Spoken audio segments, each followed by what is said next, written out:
All right, all right. Welcome back to Within the Rep. I'm Farren Brown, founder of Wisnowski Coaching. Joining me today is someone who has spent over a decade in the trenches of the fitness industry. He's the founder of Zeus Muscle Training and Wellness and the creator of the Zeus Method. He specializes in what he calls rebuilding human biology, fixing the fatigue, bloating, and hormonal imbalances that hold so many high performers back. Frank Moses, welcome to the show, my man. Thank you, Farren. Happy to be here. So, Frank, you and I both come from the bodybuilding world. It's a culture of discipline and grit, but you've spoken openly about how bodybuilding gave you everything, purpose, confidence, until it didn't.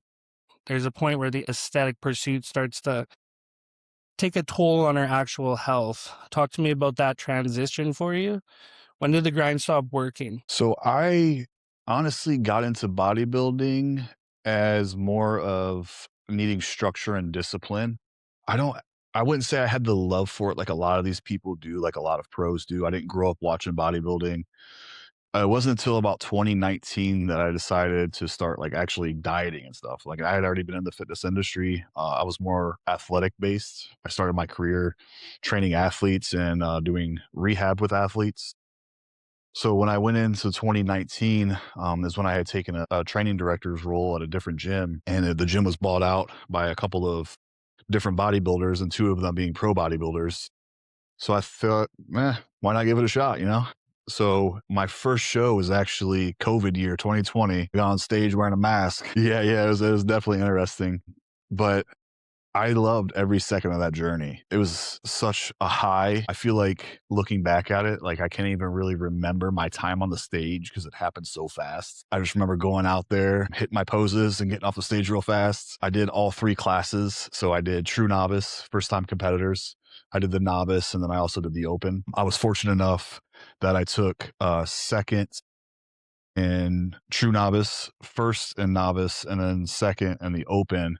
And the only reason I got that first place is because the guy didn't have enough money to do all three classes that beat me. So I was able to sneak in a first place one. And then I remember being backstage and getting ready to head back, and they were calling out my number, and I didn't realize what they were calling out my number for. And my coach was yelling, "You won best poser, get out there." And I'm like, "Oh, what?" I'm like, you know, so I run back out there. I get my little dagger. For whatever reason, bodybuilding loves to give swords. As you can see behind me, I have some medals, but on the other side that you can't see, I got 5 swords and a dagger. So the dagger was the best presentation award. And that's probably my favorite award from bodybuilding because I spent so much time trying to learn posing, and I actually switched my posing the night before with very little practice going into it. I think a big reason was too, it was a smaller show, and I just wasn't that guy that was up there taking their sweet time. Like I understood what the judges wanted. For my category, I'm 6'5", and my first show, I was right around like 200 pounds. So I was obviously in men's physique, and I understood that hit your front pose, hit your back pose, hit the front pose, get out of the way. Don't take forever. Don't do this, that, and the other thing in your transitions. So I followed that plan, and it rewarded me. And then I was just on like a high, a real big high, so much of a high that I started making rash decisions in life. Ended a relationship that I probably shouldn't have ended. Just different things like that, the emotional roller coaster. And then shortly after, I went in and I did 3 shows in a 4-week span, about 8 months after that. And I did well with all those shows. They're all big shows. There was like 15 people in my class in the first one. On the second one, there was 13, and the last one there was like 7 or 8. So I got third, second, and second. So not too bad. And I was still riding that high and having a great time. But then shortly after, man, is when the health problems came. I don't like to blame other people. I had enough knowledge at the time to know what I was doing.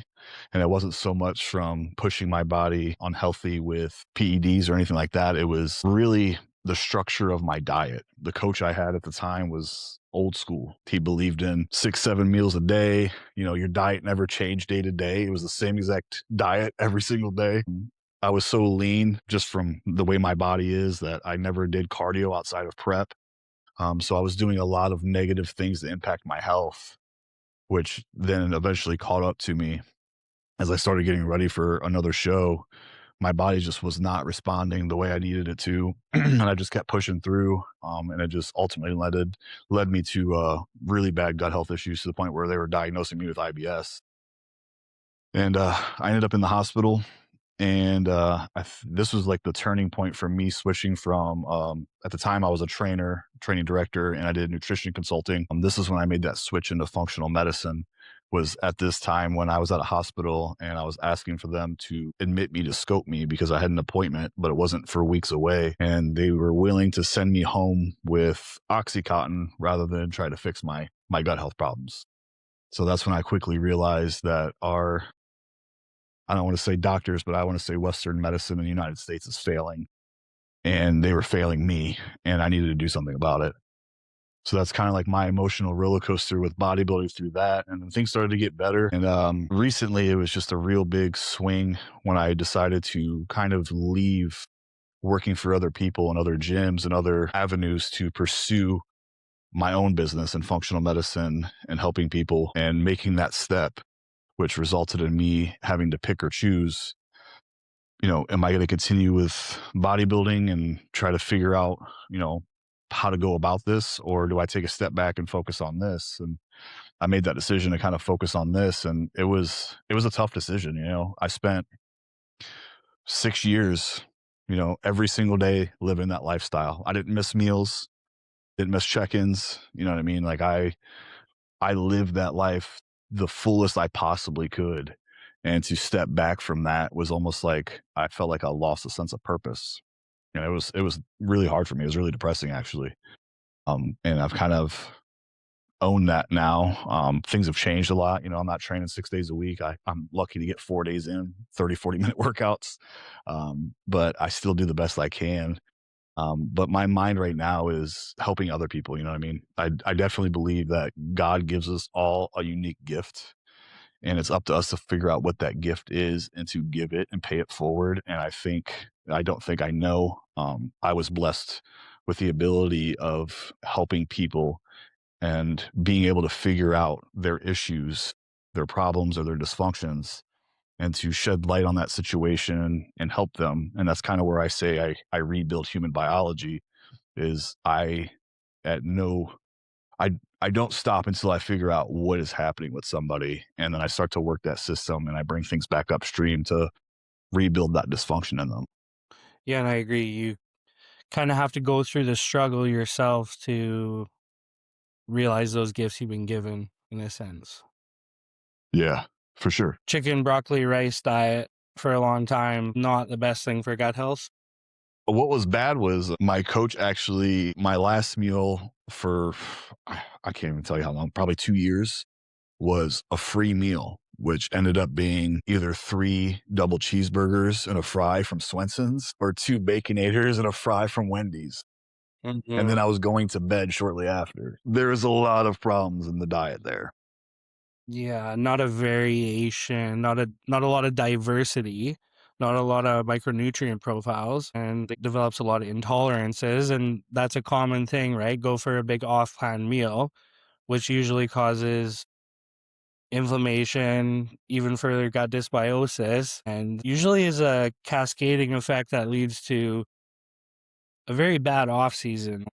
That's why typically for me, like when I have off-plan meals now, I usually just have something at home because I can control all the variables, make something clean that I know what's going into the food as well. I find that makes a big difference, long term if you are in bodybuilding. Did you ever get a hold of those GI issues, and what did it take to do that?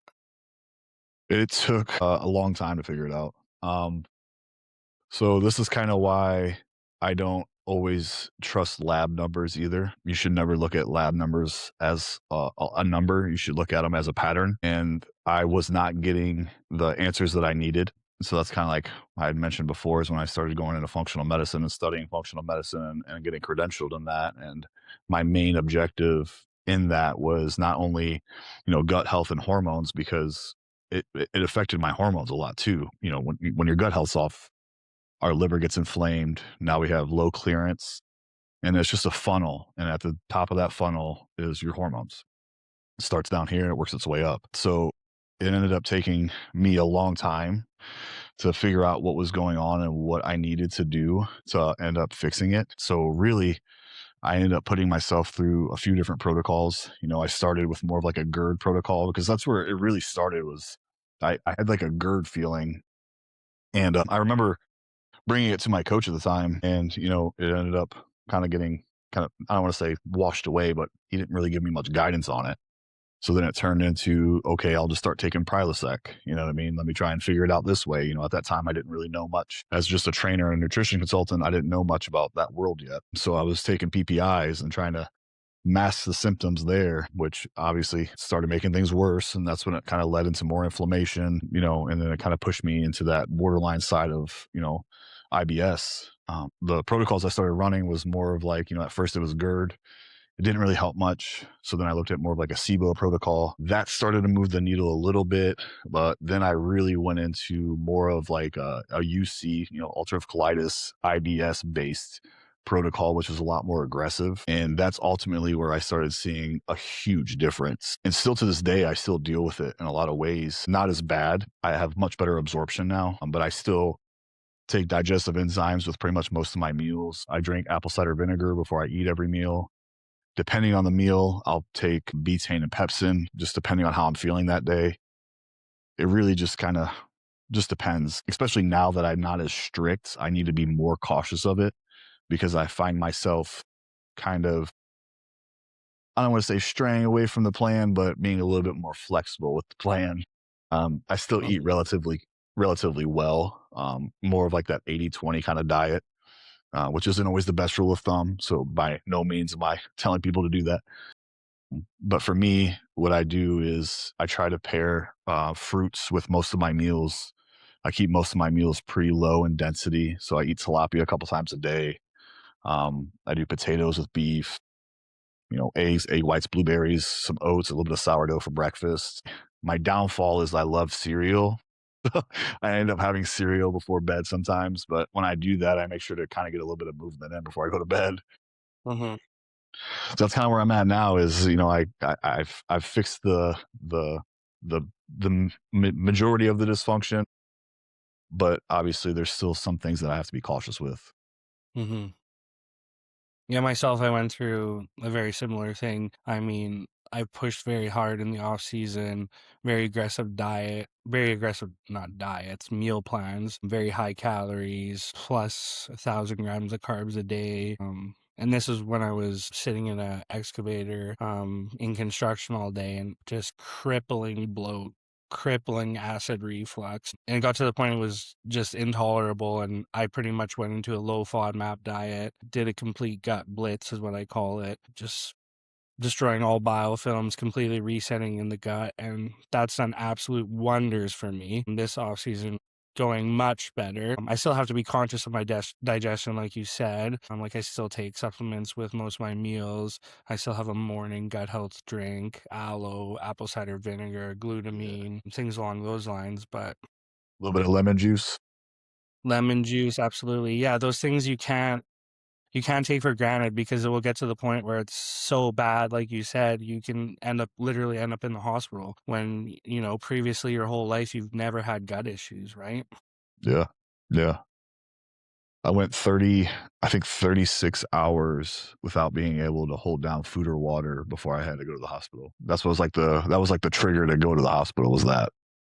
Mhm, mhm, And I also I didn't bring this part up. I kind of forgot about this part, but during the whole gut health escalade, I ended up getting staph infection that I didn't know I had. I don't know if it was negligence on my end or if it was just, a bad injection that day, but I went about 6 days before 6 or 7 days before I went to the hospital. I thought I had the flu, and I was contacting one of my clients who was a nurse. And she was like, "What's your temperature?" You know what I mean? I'm like, I'm a single dude. I don't have a thermometer. Like, I don't know what my temperature is. mhm, So I went to the store and I got a thermometer and I would be tracking my temperatures and they'd be all over the place. And she was like, "Yeah, it seems like the flu, just get some Tylenol and, Dayquil, NyQuil kind of thing." And man, I was sitting on my couch and I just could not stop shaking. And I had 3 or 4 blankets and a heated blanket and my body would not stop shaking. Mhm. And I'm like, something just doesn't feel right at this point. And at that time, I also noticed, like, I had taken that injection in my lat, and I had noticed some swelling, and it was kind of starting to turn red. And I was like, man, I wonder if something's going on. And I went to the hospital and I was describing to them what happened. And they came and they're like, hey, we don't have, a whole lot of room right now. The hospital's pretty busy, but we'll come get you as soon as we can. So they ended up coming to get me for blood work first because, like I said, they didn't have much room going on. And man, this had to have been the fastest blood work ever when it comes to a hospital, because it wasn't long after that they rushed back out there and they grabbed me and they locked down the triage room and they put me in the triage room and they said, your body's going septic. Like, you're not functioning. Your white blood cell count's over 23,000 right now. Like, we have to do something. So I ended up having, they called it emergency surgery, but I didn't have surgery for like 6 hours. But I ended up having a surgery the next morning, first thing in the morning. The infectious disease doctor wanted to take me into the OR, but the surgeon had talked him into just doing it in the room. And so what they ended up doing was they ended up cutting me open and they put in a drain and they just started pumping it out. And about 20 minutes later, the surgeon goes, holy moly. And I'm just thinking, like, that does not sound good. And she holds up this container and she's like, most people have, anywhere between 25 to 50 milliliters of staph infection. She said, you have 275 milliliters of staph infection. And she holds it up and I just see like this container. And I'm just like, oh man. So they ended up leaving this drain inside of me and they kept me in the hospital for 5 days. And then I wasn't allowed to leave the hospital without setting up home health care because they wanted to put a PICC line in me to push antibiotics. So that was another, I don't know, 10 to 14 days of that. And if anybody knows about antibiotics and you're having gut health issues, those two do not go together very well. And, at the time, I didn't really know much. My coach knew what was going on. And he never told me, like, hey, you probably need to hop on some probiotics or make sure you got a good probiotic diet or anything like that. And I went through that whole thing and I cleared it up and I went on vacation shortly after and I could not stop eating because I had lost like 17 pounds in the hospital. And I ended up putting on 30 something pounds in 3 weeks. And that was like the final straw to my stomach. It was just not a good time. It I was get rough. goosebumps. It was rough. Yeah. Yeah. Well, just if you're listening, be there's a nice, very clear reality of what can happen. I mean, I've had minor cellulitis, which is a minor infection, swelling of the arm and whatnot, which went away with antibiotics. I mean, I caught it very early as well. I knew it wasn't what was happening was not correct, so to say. But I've heard other stories of this as well. Good friends of mine, I'm not going to go into it too much, but yeah, it also ended up in hospital visits or a hospital stay, I should say, and surgery. Yeah, and that's a scary thing to think about, you know. That is a harsh reality of, putting foreign substances into your body. And I mean, even right now, literally everybody and their cats and dogs wants to do peptides, which is also, you're sticking a foreign substance into your body intramuscularly, subcutaneously. Infections can occur. And if you don't catch them right away, they can develop into staph infections and even worse. How Yeah. long did it take you before you realized, like, it must have been at least a week, eh? A week post injection, 2 weeks? It was a week. Yeah. Yeah. I want to say it was like Monday to Sunday. So just like right around a week. Mm-hmm. Because at the time I was doing like Monday, Wednesday, Friday injections to kind of break up the volume of the cycle. Mm-hmm. And I remember it being a Sunday when I went in. It was the week of Thanksgiving because I remember going to Thanksgiving dinner and I was like, okay. And then as the day went on, I'm like, man, I just want to go home so bad right now. And then it was a few days after that that I went to the hospital and they kept me there. I want to say it was 5 days. I had to stay in the hospital. And then it was almost 2 weeks. I had to have a PICC line put in, which, if anybody knows what a PICC line is, it's essentially an IV that goes right to your heart, so to speak. So you have to go into X-ray, and it was kind of cool thing to watch. The X-ray technicians and the doctor that did it. It was pretty funny. He was like, "You're gonna feel a slight poke, and then it's just gonna shoot right in there." And I'm like watching it on the screen, and he wasn't lying, man. He poked me, and that thing went, whoop, and it just goes right to that it's the main vein artery that goes right next to your heart. Where So do that they go, way, like, through here and under your chest here? um, I went inside my bicep, on the inside of my bicep. Yeah, so PICC lines are super common in elderly people just because a lot of times, like, it could be their veins aren't too good. Mhm. They might need, a little bit harsher antibiotics, whatever the case may be. So usually what happens is the two common places for those the older people or people that don't have very visible veins is unfortunately like by the neck or in the groin. For me, it was much easier for them just to go around the inside of my bicep. Mhm. So that's where they had done it. And then I remember going to get it taken out. I had to go back to the X-ray, and they were like, "Yeah, come on back." Or when I went in there, they were like, kind of like, "You have a PICC line?" Because at the time I was 27, 28. They're like, "You have a PICC line?" And I'm like, "Yeah, I have a PICC line." And they were looking at me all crazy because it's not common for a young man to have a PICC line. And I remember them taking it out, and it just reminded me of like one of those magicians, like pulling a thing out of his hand, like they're just pulling this line out, and this thing is like this long. I'm like, "Oh my god!" It was a wild experience. Mhm. Do you have any PTSD from that experience? You don't have to answer this question, but like, does that deter you from, doing injections again? No, no. Like I said, it was more self-inflicted. At the end of the day, cellulitis and staph infection live on our skin. I mean, Mhm. you could be as thorough as possible and it can still happen. You know what I mean? It's more common for people to get cellulitis or staph infection from injections in the lower body. We tend to carry more bacteria, especially like quads. I learned that the hard way too. I didn't have an infection in my quad, but I did try to do my quad one time and my leg just swelled up so bad. And I just remember having to like pick up my leg to put it in the car for like 3 days. It was a terrible experience. I'm like, never again am I doing that. So it's more common for that to happen with lower extremities. And it's like I said, it's something that could happen to anybody at any time. No Mhm. matter how careful you were or are. For Mhm. me, I was in a rush that morning, and like I had said, I was doing a decent cycle at the time, and I had been told, hey, a good way to help with pinning is heat up the oil, right? So usually that means like running under hot water, something along those lines. And I was kind of rushing that morning and I just filled up a glass that I thought was clean with hot water and I threw it in there while I hurried up and got ready. And apparently that glass was not clean. And that is not the approach you should take if you're going to go that way with it. Mhm. Did you bury So the it was rub just, what's that? Did you bury, like, the rubber in the water as well? Oh, yeah, I just threw that thing in there. Yeah, I was not a smart move, man. And like I said, this was young. I was young in this game. I don't blame anybody but myself.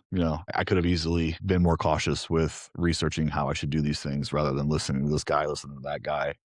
So that's why it's important that we don't listen to what everybody has to say. Yeah, for sure, and you can do your own research on this stuff. I'm not gonna give medical advice inside that area of things, but you do wanna be thorough, and you do wanna keep a very sanitized workspace. Everything should be very sanitized. How you're handling the objects, everything like that, right? You need to be very careful and conscious of that. I mean, you are putting foreign substances into your body. Just be aware of that. And not only staph infection and cellulitis can occur, but there can also be oil catches in the tissue, which will stay there. They won't move, they won't disperse. And repeated injections into those sites will cause internal inflammation. And eventually, if the oils will not escape, they will start to break down in that area, which will more than likely result in necrosis of the muscle in that area, which will result in a staph infection or just a complete infection, right? So that's We take also the very. risk of damaging tissue too. Like it'll eat up your tissue as well. Like Mhm. you'll end up killing good tissue in that area, and it just won't respond the same way anymore. Mhm. And that's why you got to be careful with if you are going to go that route with using performance enhancing things. Don't go buying it from somebody that's making it in their basement with cheap oils and cheap things. You know what I mean? You don't want to go that route with the underground world. I know the underground world's still a multi-billion-dollar industry, whether people really realize that or not. But you have to be extremely careful with your sourcing as well. Mhm. Yeah, and a lot of things nowadays comes with certificates of approval, so just do your due diligence, right? Yeah, for sure. Same thing with peptides. You know what I mean? If you're going to buy peptides, make sure that I would highly suggest more than one certificate of authentication, because a lot of times they'll put their own on there and you just really never know. So make sure it's coming from reputable companies. Janoschick, it's been around forever. They're pretty well known from the European industry. Just make sure there's more than one certificate. Yeah, if it is an authentic certificate too, you just typically have a barcode to the actual lab testing website. It won't be hosted on their website in a PDF. I mean, that screams a plagiarized certificate of authentication, but Yeah. like you can even some kits, like you can scan a barcode and it will go straight to Janishik website. Yeah. So we're talking a little bit about body temps and having a thermometer at home. Inside the Zooth method, I know you have an approach where you use body temperatures to tell the truth before looking at lab work. Why do you think people are so obsessed with analyzing blood work and data, and why is a thermometer a great indicator of our metabolic health? So to answer the first part of labs, people don't know any different. Nobody's ever told them how labs work. I would say 90% of clients that I work with have never been fully walked through their labs. They've only been told, hey, this looks like it's in range. This number looks fine. But you can't look at labs as just a number. You have to look at how they interact with one another. So, a great way of knowing what's happening inside the body before you even look at labs is to track your temperatures. And the reason we track temperatures is it's almost like the gateway or portal to what's happening to our metabolic health. So your thyroid is essentially your metabolism, right? So tracking temperatures is going to let us know that our thyroid is either performing or underperforming. So if our thyroid is performing and we're waking up with good temperatures, and after we're eating meals, that temperature is rising, then we know our thyroid is converting. That means we know that T4 is transferring to T3 in the liver. It's producing good energy, great mitochondria. Things are working appropriately, which means our metabolism is going to work and we're going to be able to accomplish goals, whether that be build muscle, maintain, lose weight, whatever your goal may be. If it's not, then we know that there's going to be some type of dysfunction happening to where we are not converting energy appropriately. And labs don't always catch it first. Your temperature can reflect before your labs do, because labs can skew. It could vary easily because, well, a lot of reasons, depending on timing when you get your labs done. And like I said, if you're just looking at a reference number, then you really don't know how those labs are interacting with one another. A lot of times when it comes to thyroid health, nobody's really breaking down what you should really look at to see what's happening with your body. So a lot of times we'll see T4 or T3 and they might be in a decent range, but what is our reverse T3 and what is our reverse T4 showing, right? Those are going to be way more important. And kind of the same thing when you start to push towards another common one, which is super popular right now because of GLPs and peptides. When you think about like A1C and our LDL and our cholesterol, and what you really want to look at is what is our triglycerides to HDL ratio, right? That's going to tell us a lot. Is fat just kind of hanging in the bloodstream, or is our body actually utilizing it and pushing it? And a lot of times when that ratio is way out of whack, our cholesterol is rising. Now all of a sudden, cholesterol is being demonized, and that's when people start to get pushed towards statins. Statins, to me, is setting somebody up. I don't want to say it harshly as like a death sentence, but you're pushing somebody into a very unstable position. Cholesterol is the raw material backbone to your hormones. And not to mention 25% of cholesterol is in the brain. So you wonder why when people get put on these statins, that brain fog, low energy. For men, it just tanks testosterone. For women, it's going to tank estrogen and progesterone. And they wonder why those numbers are skewed, but our 1C looks okay and our LDL might look okay now.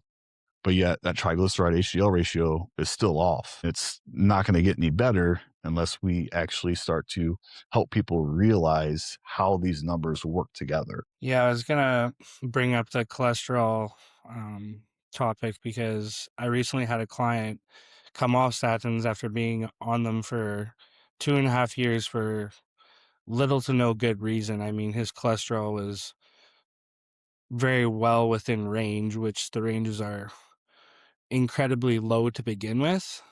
So in a matter of 8 weeks, we got approval from his doctor and got him off statins. I mean, there was no good reason for him to be on them in the first place. And I think there was just a new news article posted. I think I seen it on Instagram today. I think they're linking the demonization of cholesterol to the rise of Parkinson's disease. Yeah. RFK was talking about a lot of that too recently on X, formerly known as Twitter. They're starting to kind of push more of that information out there about cholesterol not being the demon that it's supposed to be, or that's made out to be, because it's not. It gets put in such a bad box because people are like, well, what about the plaque in your arteries? Well, cholesterol is deployed to help, but if there's already plaque built up, what's going to happen is it's just going to stack into it. So it wasn't the cholesterol's fault. There was already a problem to begin with. Hmm. Yeah, no, we want to be looking at triglycerides more than anything, I think, right? Absolutely. Yeah. You want to make sure that triglyceride and HDL ratio is as close to one and one as possible. Right. That's going to tell us great metabolic health as well as cholesterol health. Right. Which also kind of will move you into even your A1C numbers. Mm-hmm. Yeah, so body temperature tracking is a great insight into our internal metabolic rate, our internal metabolic health. When you're talking about hormones, fixing hormones, can this be done when we have gut dysbiosis going on? Your gut is the nucleus to your body. Right. So it's all going to start from the gut. So think about a funnel. Right. So if gut is that nucleus and hormones are up here, there's a lot of things in between that are going to be affected by that gut that's going to eventually or ultimately ruin hormone production, to say it bluntly. So when we have gut dibosis or SIBO, IBS flare ups, more times than not, our liver is now having to work extra. And what's going to happen then is we're going to have higher inflammation. And now, when we have higher inflammation, that's also going to lead into why our thyroid isn't converting, because thyroid is converted from T4 into T3 in the liver to produce that energy, that mitochondria that we need. So, when we have that inflammation happening, now our body isn't converting energy. So, now our body is trying to protect us. And by doing so, it's resorting to pulling from different resources for fuel. And the resource it pulls from ends up being hormones. And that's the last fuel source we want our body to actually have to utilize, because that's when things really take a turn for us. And women, a lot of times, is why cortisol is flipping on and off at the wrong time. Estrogen starts to skew, progesterone tanks, and it causes them a lot of issues. Progesterone being such a key element for women, men too, but so much for women. I always tell women to think of progesterone as like that warm, fuzzy blanket to your hormones. Now that blanket is not so warm and fuzzy anymore, and it's not able to protect your hormones. So you're not going to have ovulation cycles or good ovulation cycles. Your ability to ultimately reproduce is going to be very, very low. If progesterone is not there, you are not going to be able to essentially carry out that pregnancy. So gut dysbiosis is going to cause essentially a buildup of estrogen. It's not going to be able to clear. It's going to become overbearing. Yes, essentially, yeah. But then you also have to look at it too, is if that's also happening, that means we're probably going to have poor motility and bowel movements. So when that happens, we don't have good motility, good bowel movements. Overnight clearance essentially is also not going to happen. So if we don't have overnight clearance happening, that means estrogen isn't able to excrete the body, because estrogen is excreted through bowel movement. So then we end up getting estrogen kind of recycling inside the body. And that's where we start to see estrogen dominance start to come into play. So a lot of women that deal with PMS, PMDD, a lot of times do not have good bowel movements because that estrogen is recycling in the body and it's causing these symptoms in them. So most people listening are performance optimizers. They're looking to optimize as much as they can. Most of people listening, I would say, are successful, driven, but I would say the vast majority of people are in a state of being perpetually tired. They have bloating, low energy, and they think, this is just the cost of doing life, the cost of being busy, right? If someone is stuck in that cycle of fatigue, where's the first place they need to look? Is it the thyroid? Is it the gut? Or is it something deeper? Gut's always the first place I look.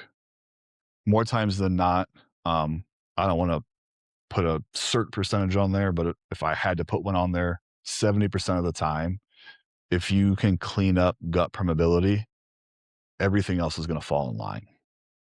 A lot of people don't realize this either, that 100% of Hashimoto's cases started somewhere in the gut. Yeah, I thought you were gonna say 100% of people have gut issues, but that I would also strongly agree with. Like, I think the vast majority, maybe not 100%, but I think the vast majority of the population is undergoing some sort of gut issue, whether that's SIBO, bloating, acid reflux, more complex issues like IBS, Crohn's, and if they're not experiencing it right now, it's probably developing into that, and that will be the case likely soon enough, just due to like the poor food choices, the quality of the food in the marketplace now. Like, you really have to go out of your way to get, and isn't cheap to get good quality whole foods, right? So the easiest move is, why not start in the gut? We all know that's the second brain to the body. Everything starts there. So clear the gut first and then move down chain, right? Yeah. But the problem is people aren't told that, right? Mm-hmm. People are told that your symptoms are the problem. So here's the prescription for your symptoms. So now instead of bringing upstream, we're stuck in this vicious cycle of working downstream. So we're kind of blanketing symptoms rather than utilizing these symptoms. Your symptoms are another great portal to your body. Your symptoms are telling you what's happening. You just need to listen to what your symptoms are telling you. So if you're Mm-hmm. constantly bloated and you don't have good bowel movements and you're low on energy, well, that doesn't mean you should look at the next best peptide, right? Very, very common right now is people that have low energy and brain fog think that MOTS-C or methylene blue are going to be the cure all to their energy problems. But what people don't realize is whatever foundation you bring that peptide into is the foundation that peptide's going to work in.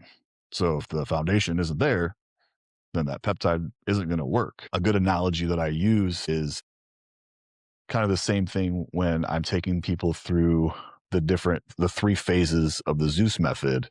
Is phase one is always going to be, the most boring phase. And the analogy that I use for that is, think about when you decide to build a house. The starting process of building that house is the most boring, right? You drive past it one day and they dig out where they're going to lay foundation. And then you drive past it a little bit later, they're finally starting to pour some concrete. Drive past it a little bit later, they're letting the concrete settle. But then the beautiful thing starts to happen is that foundation sets, that structure is solid. And then next thing you know, we see these walls going up, right? So that's when we're moving into that next phase. And then you see the roof coming up, and then we see the windows coming in, and everything starts to come together. So that foundational phase is the most important, but people don't see it that way. They start trying to put walls up and a roof up on a foundation that isn't there, or a foundation that is not built very well, right? There's too many cracks in that foundation. Or they look at, if we keep talking on the peptide side, they keep looking at, well, this peptide does this and this peptide does that, and this is my problem and this is my problem. Now we have people taking all these different peptides that are causing too many different paths inside the body, right? If you don't start somewhere with one singular issue, your body doesn't know where to go with it, right? So if you start throwing all these different things at it, it doesn't know how to respond. So you have to start with that foundation to figure out, why am I bloated? Why do I not have energy? What is causing these problems to happen? And Hmm. then once we are able to establish those problems, then you can look at the route of bringing in peptides to amplify that system. Hmm. But I see a lot of people hoping that, MOTS-C is going to change everything for them. And Hmm. it's not. The way I kind of describe MOTS-C to people is, MOTS-C creates that environment for mitochondria to work in. If the mitochondria can't work, then what's going to happen? Well, now we're just wasting it. Exactly. Yeah, you need to protect your output through strategic recovery here. And this is, as you mentioned, it's having a solid foundation. I created a peptide ebook. It's been a great resource for people. I've had tens of thousands of opt-ins for it, and I have countless people reach out to me for advice in this realm, the side of things. But more often than not, these people do not have any framework, right? So they're building their house on crutches, essentially, and it's going to come crashing down, right? As you said, like, starting in the gut is the key here. This is the first move. It is the foundation, right? It's you get your gut happy. Your overall body, just to make it simple, is going to be so much happier. Like, your inflammation is going to be down throughout your body. You're going to feel so much better. Your joints are going to feel better, right? You do not need to rely on peptides for inflammation because your joints are bad. No, you just need to fix your internal cues so your inflammation starts to subside, right? Like, you do not always need to be reaching for a crutch. Like, fix your internal foundation first. Fixing the gut, like you said, it's going to help with estrogen clearance, which is going to help with progesterone taking back a hold. It's going to help with the thyroid and managing inflammation, like I just said. So everyone, I know it's like a really big trend right now. And with that being said, it's a really big trend, but I don't know if I need to make this aware, but it's also a massive marketplace. It's probably worth trillions of dollars a year. And a lot of people are getting into business, and it's a quick way to print money. Essentially, they're printing cash, right? So a lot of these people I talk to as well, they seek advice, but they don't want further guidance, right? So they're willing to spend thousands a month on peptides. And as I said, they're building, a house on a deck of cards, and it's going to come crashing down. And, Yeah. wish in 6 months, 3 months to 6 months, that they're going to be kicking themselves in the ass because they, squirted all this money away, and they could have made some real progress. Like, peptides have always been around, mind you. They've been around for a long time. Insulin's the oldest one in the book. They've been around for decades, right? So just now that it's trending, it's like it's the next craze, right? It's the next fancy diet. It's the next trending shake, right? So they do work for some people. And like you said, they're a great tool to add on once you have the foundation. And maybe it's an extra tool inside a protocol that helps speed things along, right? But it is not the only tool. Like, them alone in a distressed body that's all over the place are not going to help. It's not your fucking cure. Like, you're not going to get a doctor in a bottle that's going to magically come inside you and just genie you to success. I'm sorry, but that's not how it works. No. A And lot that's of what people people, though, they have an illusion that this is how it works, right? Because they're being sold all this on Instagram, all these videos, all these people, boosting how great these things are. And yes, they're great. They're great tools. They do exactly what they're supposed to do.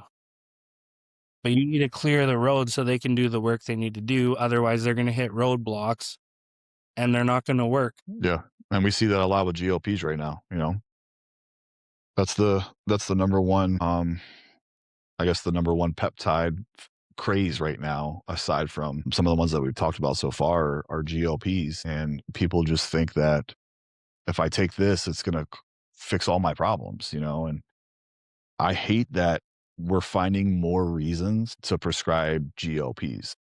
Now we're looking at PCOS is going to get prescribed for GLPs. Why are we finding more reasons to treat things downstream when we can easily fix why somebody has PCOS, why somebody isn't losing weight. You not being able to lose weight is your body's way of telling you something, right? You can't keep eating 1,200 calories and hoping that your body's going to keep magically losing weight, right? I understand that a lot of people believe in calories in versus calories out because of thermodynamics. And on paper, that sounds great, but your body's not a math equation. It's a lot more complex than that. There's a lot And of we can easily, what's that? there's a lot of variables that go into that.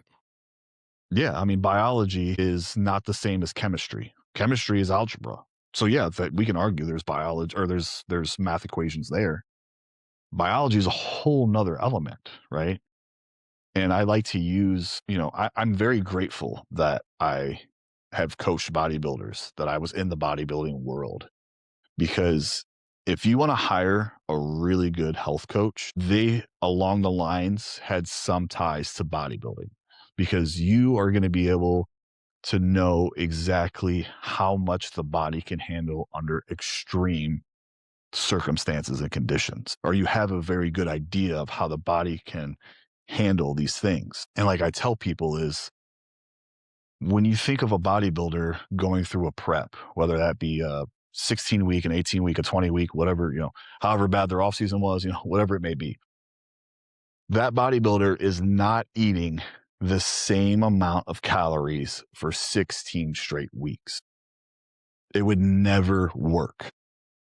That's why we have things like refeed meals, refeed days, days on end, diet breaks, right? Cardio breaks, recovery times. Maybe we're only training 3 or 4 days that week. If you just keep pushing and keep pushing and keep pushing, your body's not going to do what you want it to do. It's going to do what it's designed to do, which is protect itself. So it's going to start pulling in resources. So we're going to start holding on to fat.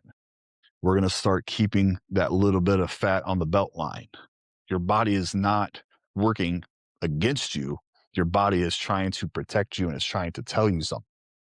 And I don't think people really understand that because they've been told that if you eat less and do more, then you're going to magically have your outcome. But the problem is now we look at biology.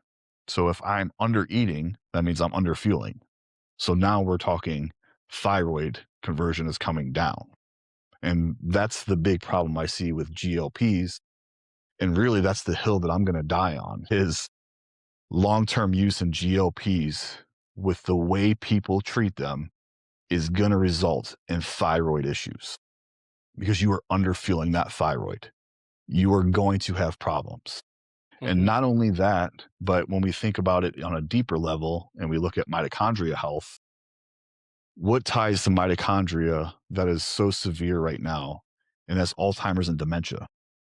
So I'm curious, and I hope this doesn't happen, but I'm curious to see as the years go on with this, are we going to have a rise in dementia and Alzheimer's disease if we keep pushing out these GLPs without proper guardrails? And even if we do implement proper guardrails, are people actually going to follow them? Probably not. You know what I mean? Most people want the easy way in, the easy way out. That's the issue that I have when it comes to GLPs. I think they're amazing tools, but they aren't the end all to be all to your problems. And a lot of doctors will go on the opposite side of this and they'll say, oh, well, it helps with blood sugar. It's going to help with insulin resistance. And that's why we're going to use it for PCOS. But why don't we just fix why they have unstable blood sugar? Like, why are we not fixing why they're insulin resistant? Right. Yeah, because you just make the So money. That's why. well, for sure, absolutely. But like, you know, when we were talking about like the gut being, something that's so crucial, if I had to pick a number 2, it's going to be sleep. You know how many people have terrible sleep? Mhm. And that's why you have terrible blood sugar problems. Right? So you have horrible sleep, so we're not structuring sleep right. So that means we're already starting the day off on the wrong foot. And when people don't have good sleep, what do they resort to? Well, they're going to drink coffee before they fuel their bodies or have food. So not only have we started the day off on the wrong foot. Well, now we're forcing adrenaline as our source of energy rather than our body's natural resources for our source of energy. So now cortisol starts doing its job the wrong way. So we're just stuck in this endless cycle of misinformation when all this information is really out there. You know what I Mhm. mean? And I hope people start to see this and they don't keep relying on these peptides or hoping these next fad's going to work. I think, to kind of label peptides and GLPs as like the next keto diet right now, everybody's hopping on it. Mhm. But just step back and see why your body's not producing energy, why your body is bloated, why is our body working the way it's working. Yeah, and unfortunately, you're gonna have to do some internal work and look in the mirror, and you're gonna have to find that for yourself because, unless you go see a functional health doctor, a naturopath, something like that, you're gonna get the help. It's gonna cost you quite a lot of money, but working with mainstream doctor, right? They're gonna want to get their prescriptions signed, and that brings in money. And just remember, your best friend or your girlfriend told you to jump on this peptide because it would help. I mean, like I said before, it's a big money thing as well, right? So people, they want to make a quick buck. I don't think they really give a shit if you make progress or not. So that's why I'm saying you're gonna have to do some internal work and find that for you. And there's lots of people out there like Frank, myself will help find that for you, but reaching for the next trending stack is not the answer. I mean, fixing these foundational framework items are really the key to success. So beyond biology, you talk a lot about mental resilience and spiritual alignment. How does a man or woman who is physically broken ever hope to achieve financial or spiritual growth? Say that again. Spiritual growth. Is that what you said? That started lagging on us. Oh, sorry. I just said beyond the biology, you talk a lot about mental resilience and spiritual alignment. How does a man or woman who is physically broken ever hope to achieve financial or spiritual growth? Is the body the bottleneck, or is it something else? Yeah, I mean, the body definitely plays a huge role in our mental health. So another aspect of gut health is it ties a lot to mental health issues. We see this very, very commonly that people who have poor gut health tend to have poor mental health too. They have higher depression. And that was something that I dealt with severely. And I didn't know it at the time. I didn't realize the reason that I was feeling the way I was a lot of it was tied to my gut health. And it was tied to, the gut health being a part of why my hormone health was out of whack. So when you look at that aspect of it as well, that's another big indicator and why people are getting put on a lot of women, excuse me, a lot of women that I've worked with that have had or are on SSRIs always have some type of gut health issue. And they also have some type of hormone imbalance. So then that kind of plays into feeling low, um, feeling, I don't know the word I'm looking for, kind of just a lack of confidence in themselves, then a lack of confidence in their bodies, right? And that's really where we need to kind of step back and look at that picture as well to what is going on with our mental health. A big one for females is birth control.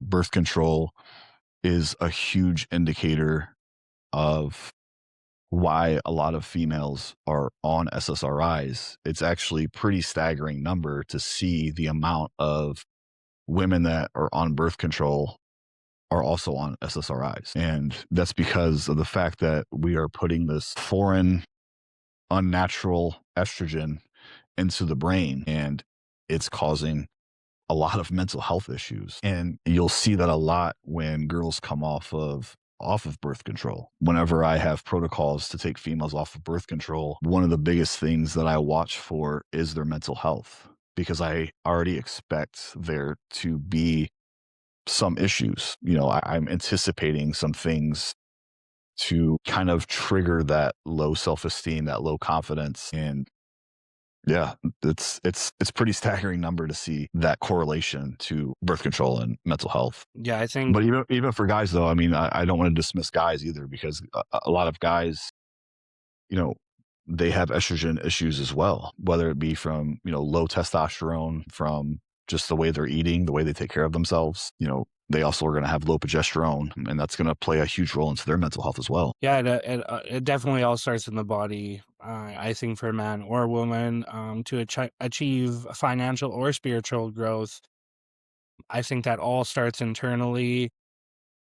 Whether that's the something I'm kind of going through right now myself, dissolving of the ego somewhat, which can mean a lot of things, right? So just realizing that maybe you weren't always right and you need to make some changes for the better, right? So, I mean, this is exactly why I'm in this industry, is because I made those changes internally, which has resulted in growth across the board for me, mentally, physically, spiritually, emotionally, financially. But it definitely all starts internally with the body. It all started with me just getting active, just something as simple as that, right? And if you want to look at a deeper side of things, like getting healthy, getting your gut cleared, like that's your, as Frank mentioned, that's your second brain, right? That's going to control a lot of your hormones, a lot of your decision making, right? If you have a fucked gut, essentially, you're going to have a fucked mind. Like, you're not going to be clear thinking, you're going to be irrational. And the key to moving is get your body moving, right? Like, the key to growth is movement, I believe. So I think it all Yeah, starts with the body. I mean, where else would it start? It's not going to start externally. It starts inside you. You need to make that change. You need to grow, right? So if you're in a place where you're already a high performing athlete, maybe that looks something a little bit more high level for you, like getting your liver dialed, getting your gut dialed, getting your thyroid, your hormones dialed so you can perform optimally. Maybe if you're someone just starting out, you're just trying to stop partying. Maybe it just means setting up a structured routine, setting up a structured sleep cycle, wake and bedtime, and setting up a schedule to hit the gym, 3 or 4 times a week.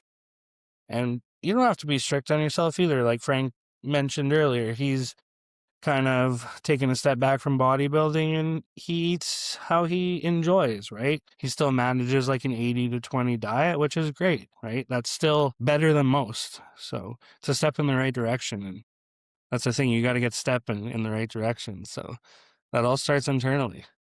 yeah. You just got to keep moving forward. I mean, nobody ever got better being comfortable, right? Mm-hmm.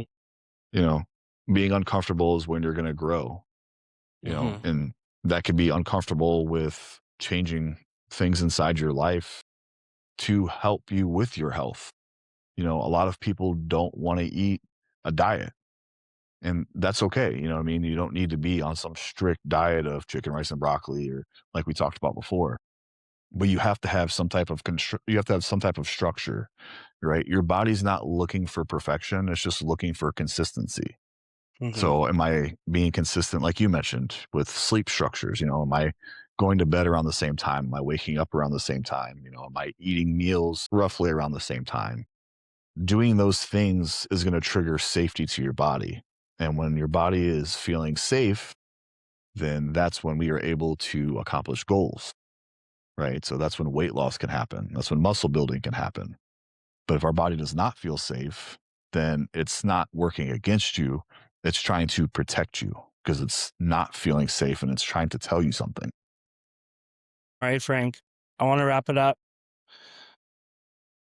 Let's give the guests some good takeaways to leave with. So if someone is listening to this and they realize maybe my biology is failing me, what are 3 needle-moving actions that they can take in the next 24 hours that will give them some insight in the next steps? So, first and foremost, structure sleep. I love to use certain supplements to help with producing sleep depth. A lot of people, like I mentioned, are flipping cortisol on at the wrong time, which is going to create the nervous system to be a little bit more heightened, which kind of leads to anxiety as well. So, what I would recommend for somebody to do is some simple things like stop staring at your phone right before you go to bed. kind of put your screens down, let your brain know it's safe. Magnesium glycinate is an amazing tool. L-theanine is the perfect tool for your nervous system and to tell your brain, hey, let's calm down. And then if you wanted to take it even a step further, you could go somewhere like glycine or taurine and acetyl. A lot of these supplements are going to help with that. Number 2 is sleep does not start at night. It starts when we wake up, right? So the way we go about our day is going to dictate how our sleep is. Well, everything's going to be, including our sleep. So when you wake up in the morning, don't reach for that cup of coffee right away. Drink minerals, right? So get some electrolytes in you. 10 to 12 ounces of water with sodium and potassium, at least like 500 milligrams sodium, 200 milligrams of potassium. Some people need to go a little higher, like 1,200. So something like LMNT is great for that. That's also going to signal adrenals, keep blood sugar a little bit more stable. So that's going to eliminate that midday crash that you're having. And last, if you are somebody that is struggling with brain fog, bloating, structured meal timing, Anchor protein, 25 to 30 grams within the first hour of waking up. Same with carbohydrates. Carbohydrates are not your enemy. They're your friend. They are your conversion for thyroid. So try to put those next, right around the same, maybe 25 to 30 grams, and just be consistent. You don't have to eat 5 or 6 times a day. Eat 3 times a day, maybe a little snack before bed, but structure your meals. Look for consistency and not for perfection. Amazing. I'm going to give my three. Three more from our conversation today. Track your temps, check your waking temperature to see how your metabolism is actually working. And if you want, send Frank your temps or send me your temps. Take them for 2 or 3 days. Send either of us your temps. We'll give you a little reading and some insight on what those mean. What are your micronutrients? This is a big one here.